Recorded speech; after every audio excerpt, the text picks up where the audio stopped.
ओम नमः शिवाय, हर हर महादेव, जय महाकाल। आप सबको पता है सावन का बहुत पवित्र महीना चल रहा है। मेरे देव आदिदेव महादेव जी की कृपा सदैव आप भक्तों पर यूं ही बनी रहे। आपकी सारी मनोकामना इस सावन के महीने में पूरी जरूर हो, यही मैं महादेव जी से प्रार्थना करता हूँ।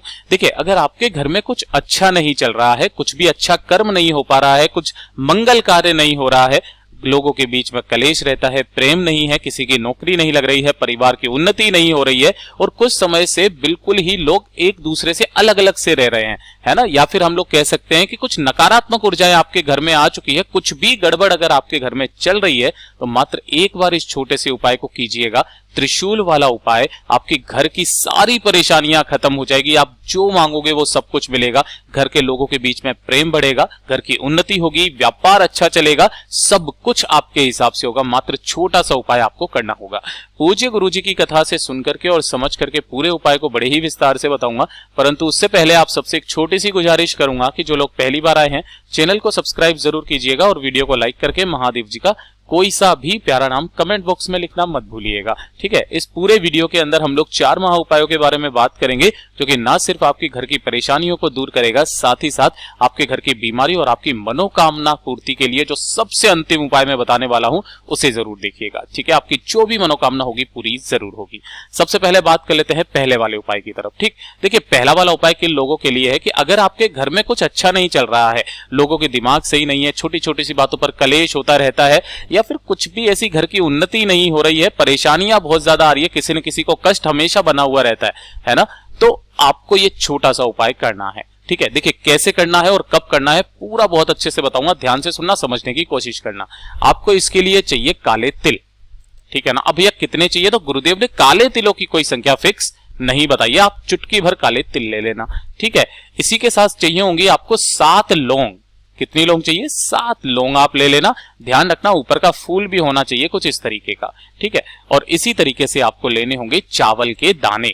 अब चावल के दाने कितने लेने हैं, तो ध्यान रखना चावल के दानों का एक जो क्रम बताया गुरुदेव ने, वो या तो आप 11 ले लीजिए, या फिर आप 21 ले लीजिए, या फिर आप 31 ले लीजिए, या फिर आप 41 ले लीजिए। इस संख्या में आपको चावल के दाने लेने हैं, या फिर आप 108 ले लीजिए। इस तरीके से आपको इसी संख्या में दाने लेने हैं। लेकिन ध्यान रखना, जितने भी चावल लो आप, वो कैसे होने चाहिए, अक्षत, जो खंडित ना हो, कहीं से भी टूटे फूटे ना हो।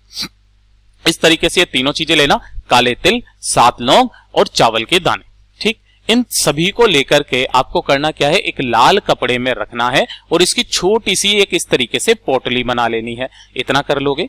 इतना करने के पश्चात आप जिस दिन भी इस उपाय को कर रहे हो ना, उससे एक दिन पहले, ध्यान रखना, जिस दिन इस उपाय को कर रहे हो उससे एक दिन पहले आपको ये काम करना है। इस तरीके से पोटली बना लेनी है उन सभी सामग्रियों की, और इन सभी सामग्रियों की पोटली को अपने दाहिने हाथ में लेकर के ओम नमः शिवाय मंत्र का स्मरण करते हुए आपके घर के सभी कमरों में आपको फिर जाना है ना, सभी कमरों में क्या करना है, फिर जाना है ओम नमः शिवाय मंत्र का स्मरण करते हुए।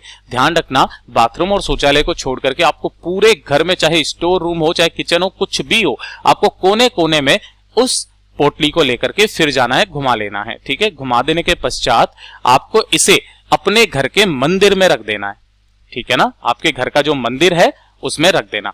फिर जब दूसरा दिन आएगा सुबह के समय, ठीक है, उसे लेकर के और साथ ही साथ 1 लोटा शुद्ध जल तांबे का लेकर के और एक ले लेना दीपक। ध्यान रखना, जो दीपक होगा वो होगा गाय माता के घी का, गाय का घी होगा और गोल बत्ती का दीपक होगा, ठीक है, गोल बत्ती का दीपक होगा। इस तरीके से इन्हें लेकर के चले जाना मेरे देव आदिदेव महादेव जी के मंदिर शिवलिंग के पास में, ठीक है। सबसे पहले आप करोगे क्या, उत्तर दिशा यानी कि नॉर्थ डायरेक्शन की तरफ मुंह करके खड़े हो जाना, ठीक है, और 1 लोटा शुद्ध जल मेरे देव आदिदेव महादेव जी की शिवलिंग पर समर्पित करना। ओम नमः शिवाय, श्री शिवाय नमस्तुभ्यम का स्मरण करते हुए, किनके नाम से, अघोरेश्वर महादेव जी के नाम से, अघोरेश्वर महादेव जी के नाम से, ठीक है, इनके नाम से समर्पित करना। उसके बाद में जो आपने एक पोटली लिया, अगर आपको पूजा अर्चना करनी है कर लेना, कोई दिक्कत नहीं है। उपाय कैसे होगा ये चीज ध्यान रखिएगा। जो आप पोटली लेकर के आए हो ना, एक छोटा सा धागा, बेशक जो कलावा होता है ना, उस कलावे को आप पहले से ही यहां पर थोड़ा सा बांध लेना, थोड़ा सा लंबा, ताकि आपको जो ये त्रिशूल है शिवलिंग के पास में रखा हुआ, इस त्रिशूल पर बांधने में आपको कोई दिक्कत ना आए, जैसे कि ये जो लाल पोटली है ना, इसी लाल पोटली को इसी से ऐसे करके बांध देना, इसी से अपनी कामना कहते हुए कि भगवान जी मेरे घर में कुछ ना कुछ गड़बड़ हमेशा चलता रहता है, कुछ भी अच्छा नहीं हो रहा है, ऐसी कामना करके अपना नाम और गोत्र बोल करके और वापस अपने घर की तरफ चले आना है। लेकिन ध्यान रखना, आपने जो एक दीपक लिया है ना, उस एक दीपक को आपको जब बाहर निकलो और बाहर निकलने के बाद जब आप पलट करके महादेव जी की शिवलिंग को देखते हो, उनसे आज्ञा लेते हो, तब आपको उस शिव जो मंदिर की चौखट है, महादेव जी के मंदिर की, उस चौखट पर आपको उस दीपक को प्रज्वलित करके आ जाना है। ठीक है ना, आते समय करना है ये वाला काम। लेकिन ध्यान रखना, जब भी आप दीपक प्रज्वलित करो ना, तो इसके अंदर कुछ ना कुछ आसन जरूर लगा देना, जैसे कि थोड़े बहुत गेहूं के दाने रख देना या फिर आप थोड़े बहुत चावल के दाने रख देना, जो भी हो। तो आप इसके लिए भी आसन लगाने के लिए हमेशा कुछ ना कुछ लेकर के जाया करो। ठीक है, और ऐसा करके वापस अपने घर की तरफ चले आना। मात्र एक बार इस उपाय को करना, ये त्रिशूल वाला उपाय, आपके घर के सारे संकटों का नाश हो जाएगा। इतना अचूक उपाय है। ये तो हो गया पहला। अब बात कर लेते हैं दूसरा वाला उपाय। ठीक है, देखिए दूसरा वाला उपाय किस तरीके का है, अपने बच्चों के लिए, चाहे वो लड़का हो या लड़की हो या फिर बड़े हो बूढ़े हो।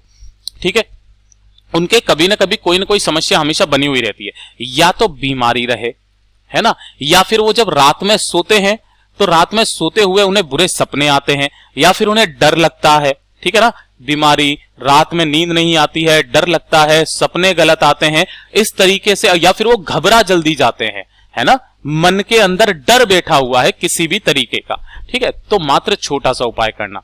ये जो उपाय है, आपका जो छोटा सा बच्चा हो, जैसे कि 5-6 साल के जो बच्चे नहीं होते, वो रात को सोते सोते डर जाते हैं, उनके लिए भी गुरुदेव ने सेम उपाय बताया है। तो उन बच्चों के लिए आपको ये वाला उपाय जरूर करना चाहिए। ठीक है ना, और इसी के अंदर मैं आपको 2 तरीके के उपाय बताऊंगा, जो आपको इजी लगे वो कर लेना, इससे फायदा होता है। मैंने खुद ने भी किया था, तो जरूर कीजिएगा। ठीक है, देखिए कैसे करना होगा। आपको इस तरीके से आटे का चौमुखी दीपक तैयार करना है। ठीक है ना, आटे का दीपक, कैसा दीपक, चौमुखी दीपक। और इसी चौमुखी दीपक के अंदर आपको लगानी होंगी 4 बत्तियां। यहां तो 2 बत्ती लगी है ना, आपको 4 बत्ती लगानी है कुछ इस तरीके से। एक बत्ती यहां पर लगाना, दूसरी बत्ती ऐसे लगाना, तीसरी बत्ती ऐसे लगाना, चौथी बत्ती ऐसे लगा देना। ठीक है, और इस दीपक के अंदर भरना होगा आपको तिल का तेल। ठीक है ना, अब ये मत पूछना कि भैया सफेद तिल चाहिए या काले तिल चाहिए, जो भी मिल जाए, आपको तिल का तेल डालना है कुल मिलाकर के। ठीक है ना, गुरुदेव ने बस इतना सा बोला, तिल का तेल डालना। तो तिल का तेल आपको इसके अंदर अच्छे से भर देना है। ठीक है ना, जितना भी आपकी क्षमता हो उतना आप भर देना।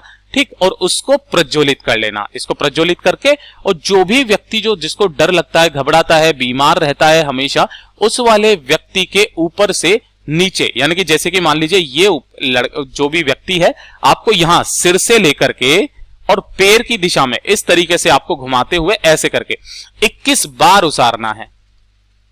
ठीक है, और 21 बार उसार करके किसी भी चौराहे पर, जो भी आपके घर के आसपास हो जाए ना, उसी चौराहे पर जाकर के उस दीपक को रख करके आ जाना है। बस इतना छोटा सा उपाय एक बार करोगे ना, उसी में आपको फायदा मिल जाएगा। बुरे सपने नहीं आएंगे, बीमारी कभी नहीं होगी, जो डर लगता है, घबराहट होती है, वो सारी खत्म हो जाएगी। अब काफी सारे लोगों के साथ में ये दिक्कत है कि वो बोलते हैं कि भैया हम जब चौराहे पर जाएंगे तो कोई क्या सोचेगा, कुछ अजीब सा सोचेगा, है ना, तो कोई दूसरा उपाय बता दीजिए जिसे हम कर लें। तो देखिए दूसरा उपाय जो है ना, ये वाला उपाय सिर्फ और सिर्फ मंगलवार और शनिवार के दिन ही किया जाता है ना। ये वाला भी उपाय गुरुदेव ने ही बताया था, बहुत ही अद्भुत उपाय है। जो भी मंगलवार या शनिवार को दिन आ जाए, तो उस दिन आप क्या करना ना, मंदिर में जाना, कोई भी चले जाना, मंदिर में जाना, और महादेव जो ये हनुमान जी के उल्टे पैर का जो सिंदूर है, आपको पता है हनुमान जी 6 भाई हैं, हनुमान, गतिमान, रतिमान, इस तरीके से करके, तो यह है गतिमान जी भगवान। ठीक है ना, आपको उल्टे पैर का थोड़ा सा, ये जो कामिया रंग का सिंदूर होता है ना, ये सिंदूर लेकर के आपको घर पर आ जाना है। और जो भी आपका बच्चा है या बच्ची है या फिर पति है, बेटा है ना, उसके जो सीना होता है, इस सीने पर आपको इस तरीके से त्रिशूल बना देना है। क्या बना देना है, त्रिशूल बना देना है, उसी नारंगी सिंदूर से, जो कि आप उल्टे पैर का, हनुमान जी के उल्टे पैर का जो सिंदूर लेकर के आए हो, इसका केवल मंगलवार और शनिवार के दिन ही इस उपाय को किया जाता है। उनका जो भी डर होती है, घबराहट होती है, बीमारियां होती है, वो हमेशा के लिए दूर हो जाती है, कभी भी नहीं होती है। कभी भी ऐसा होने लगे तो मात्र छोटा सा उपाय कर लेना, हमेशा लेकर के उसके सीने पर आप ये चीज लगा देना। ठीक है, ये हो गया दूसरा उपाय। अब बात कर लेते हैं तीसरे वाले उपाय की तरफ। ये जो तीसरा उपाय जिसके लिए मैंने आपको रोका था, आपकी कोई सी भी बड़ी से बड़ी मनोकामना भी आपकी पूरी जरूर हो जाएगी। और सावन का बहुत पवित्र महीना चल रहा है ना, आप बस एक बार इस उपाय को जरूर करके देखिएगा। ठीक है, देखिए आपको कहीं चाहिए क्या, इस तरीके से एक लोटा चाहिए जिसके अंदर आपको अपने घर का शुद्ध जल भरना है। ठीक है, पहला काम ये हो गया। उसके बाद चाहिए होगी मात्र आपको एक बेलपत्र जो कहीं से भी खंडित टूटी फूटी ना हो, ये चीज ध्यान रखना। ठीक है, उसके बाद चाहिए होगा थोड़ा सा लाल चंदन, मिल जाए तो लाल चंदन ठीक ले लेना, या फिर पीला चंदन मिल जाए तो पीला चंदन ले लेना, कोई दिक्कत नहीं है। ठीक, इतना सा करना और इन सभी चीजों को लेकर के पहुंच जाना मेरे देवादिदेव महादेव जी के मंदिर शिवलिंग के पास। यहां पर आप उत्तर दिशा यानी कि नॉर्थ डायरेक्शन की तरफ मुंह करके बैठ जाना। सबसे पहले आपको करना क्या होगा, जो भी आप चंदन लेकर के आए हो ना, उस चंदन से आपको बेलपत्री की जो बड़ी वाली पत्ती है इस पर लिखना होगा ओम।